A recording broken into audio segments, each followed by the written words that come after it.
How to change chart height on BingX. Hi everyone, welcome back to Wake&Tech.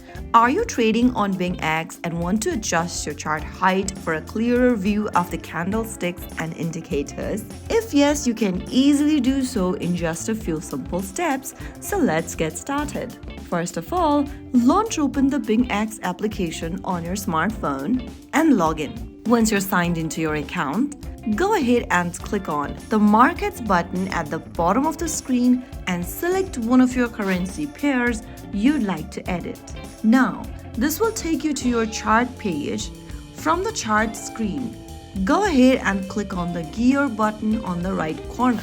This will open up chart settings. From the pop-up, click on the slider at the bottom and drag it towards the left or the right. To increase your chart height, drag the slider towards the right, and as you can see that the chart height has been changed in the Charts tab.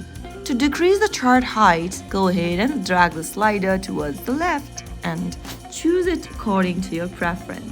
You can also pinch and zoom the chart from the Charts tab with the help of your fingers, and that's it.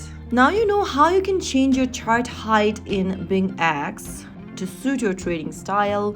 Adjusting chart height can improve visibility, make technical analysis easier, and help you spot trends faster. If you found the video helpful, don't forget to like, share, and subscribe to our channel. I will be back again in the next episode. Thank you for watching.